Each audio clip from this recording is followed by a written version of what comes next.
ये है एक लॉक फुटेज ग्रेड करने के बाद, सीसी करने के बाद, और ये है एक नॉन लॉक फुटेज ग्रेड करने के बाद और सीसी करने के बाद। कुछ डिफरेंस दिख रहा है आपको? क्या वाकई में हमें वेडिंग्स में लॉक प्रोफाइल में शूट करना चाहिए या नहीं?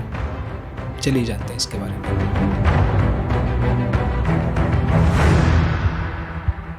वेडिंग्स में हमें लॉक प्रोफाइल में शूट करना चाहिए या नहीं, इससे पहले हम ये जान लेते हैं कि एक्चुअल में ये लॉक प्रोफाइल होते क्या हैं। लॉक प्रोफाइल को अलग अलग नाम दिया गया है अलग अलग कैमरे के हिसाब से, जैसे सोनी का एस लॉक, कैनन का सी लॉक, निकॉन का एन लॉक, यानी कि जिस कैमरा का है उससे पहले उसका अल्फ़ाबेट आ गया, उसके बाद लॉक प्रोफाइल। जैसे फॉर एग्जांपल हम सोनी के बारे में ही बात करते हैं पूरी वीडियो में, तो मैं एस लॉक बोलता रहूँगा तो आप समझ लेना कि मैं सोनी के बारे में बता रहा हूँ।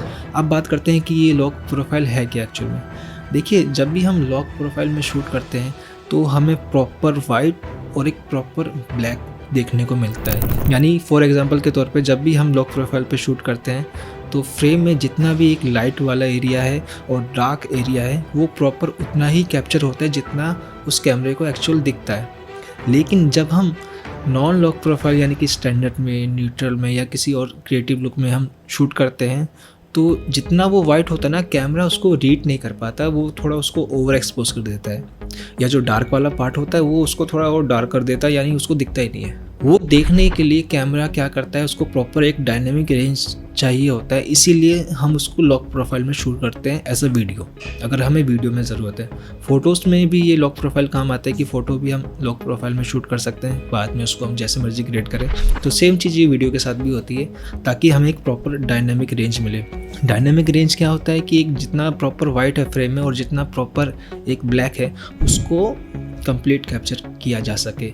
अगर वो डायनेमिक रेंज कम होगा, यानी कि लॉक प्रोफाइल में शूट नहीं करेंगे तो वो डायनेमिक रेंज जनरेट नहीं हो पाता है, तो वो कहीं ना कहीं वो ओवर एक्सपोज हो जाता है या तो अंडर एक्सपोज हो जाता है। वो ठीक करने के लिए लॉक प्रोफाइल में शूट करना काफ़ी बेटर होता है। बाद में हम उसको रेट करके उसको हम अपने हिसाब से बैलेंस कर सकते हैं। नॉन लॉक में करेंगे तो वो चीज़ पॉसिबल नहीं हो पाती है, कहीं ना कहीं आपको दिक्कतें आती है। तो ये सबसे बड़ा बेनिफिट मिलता है कि हमें लॉक प्रोफाइल में कि प्रॉपर एक डायनेमिक रेंज मिलता है। तो अब बात करते हैं कि इसको हमें वेडिंग में शूट करना चाहिए या नहीं, कब करना चाहिए और कब नहीं करना चाहिए, इसके बारे में बात कर लेते हैं। तो एस लॉक में हमें वेडिंग में कब शूट करना चाहिए, इसका पहला पॉइंट है कि जब भी हम डे वेडिंग करें, आउटडोर करें, तो हम एस लॉक में शूट कर सकते हैं। क्यों?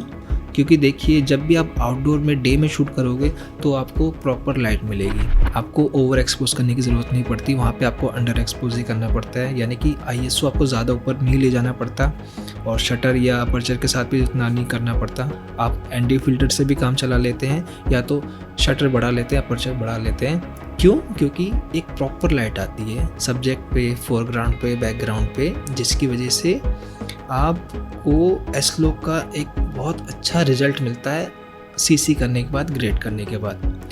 ये चीज़ आपको नॉर्मल में भी मिल सकता है अगर आप न्यूट्रल या स्टैंडर्ड में भी करें, तो अगर आपने अच्छे से सेटिंग कर रखा है तो सेम रिजल्ट आपको मिल सकता है। बट हाँ, एस लॉक में थोड़ा आपको बेटर मिलेगा आउटडोर में, डे में। नाइट में आप नहीं कर सकते। क्यों नहीं कर सकते वो अभी मैं आपको इस वीडियो में आगे बताऊँगा। ये था इसका पहला पॉइंट। सेकंड पॉइंट की बात करें तो जब भी आपके पास हाई बजट का क्लाइंट हो तो आप उसमें एस लॉक का यूज़ कर सकते हैं। क्यों कर सकते हैं? क्योंकि जाहिर सी बात है, आप उसमें एक्स्ट्रा पे कर सकते हैं सीसी वाले को, ग्रेडिंग वाले को, और शूट के टाइम भी आप लाइटिंग पे इन्वेस्ट कर सकते हैं और अच्छी खासी लाइटिंग का यूज़ कर सकते हैं। लो बजट की वेडिंग में वो सब पॉसिबल नहीं हो पाता कि आप बहुत ज़्यादा लाइटिंग पे खर्चा करें या सीसी के लिए या ग्रेडिंग के लिए अलग से पे करें। एडिटर को ही पे करते उतना ही इनफ होता है, बहुत मुश्किल से मिल पाता है एडिटर को पैसा। खैर, मुद्दे पे वापस आते हैं। लो बजट का जो सबसे बड़ा इशू रहता है कि मोस्टली आप वेडिंग आप देखोगे तो रात में ही होती है, और रात में जो सबसे ज़्यादा चैलेंजिंग इशू होता है वो होता है लाइटिंग। ख़ास तौर पे अगर आप एस लॉक में करते हो तो क्या होता है कि प्रॉपर कैमरे को लाइट मिल नहीं पाता, कहीं पे ओवर एक्सपोज हो रहा है, कहीं अंडर हो रहा है, तो बिना लाइटिंग कंट्रोल के लॉक प्रोफाइल शूट करना बहुत बेकार होता है। उसका जो रिज़ल्ट आता है ना, मतलब ठीक है लॉक में शूट कर रहा है तो कुछ ना कुछ अच्छा ही आएगा। हाँ, अगर लाइट आपके कंट्रोल में है, आप हमेशा अपने साथ प्रॉपर लाइटिंग लेके चलते हो हर सीन में, हर जगह सब्जेक्ट पे लाइट आ रही है या बैकग्राउंड पे जैसी आप चाहते हो वैसी लाइट आ रही है, और कैमरे की सेटिंग के हिसाब से भी प्रॉपर एक डायनेमिक रेंज जनरेट हो रहा है, तो आप कर सकते हो। लेकिन वेडिंग में ये चीज़ पूरे टाइम होना पॉसिबल तो नहीं है, कभी ना कभी इशू आता है, कभी ना कभी क्या ज़्यादा टाइम में इशू आता है। बट क्या होता है जब भी हम कपल के शूट करते हैं या सोलो शूट करते हैं तो वहाँ हमें एक थोड़ा बहुत टाइम मिल जाता है, गलती से टाइम मिल जाता है, हालांकि मिल नहीं पाता, हमें निकालना पड़ता है, बहुत कम टाइम मिल पाता है। तो उस टाइम में हमारे पास क्या होता है कि हम लाइट को अपने हिसाब से कंट्रोल कर सकते हैं कि हमें सब्जेक्ट पे कितना चाहिए, फोरग्राउंड पे कैसे कितना चाहिए। तो सारी बातों का अगर मैं निचोड़ बताऊँ तो ये है कि लाइट आपके कंट्रोल में है तो आप लॉ प्रोफाइल में शूट करिए, लाइट आपके कंट्रोल में नहीं है तो मत करिए, कोई फ़ायदा नहीं होगा। बेटर है कि आप न्यूट्रल या स्टैंडर्ड या किसी भी क्रिएटिव लुक पे जाइए जिस पे आपको शूट करना हो। सो ये था इस वीडियो में, मिलते हैं अगली वीडियो में एक नए टॉपिक के साथ। अगर आप चाहते हैं कि एडिटिंग के बारे में, शूट के बारे में, कोई भी चीज़ के बारे में आप जानना चाहते हैं या किसी टॉपिक के बारे में आप कुछ पूछना चाहते हैं तो आप मुझे बताइए, मैं उस टॉपिक के ऊपर ज़रूर वीडियो बनाऊँगा।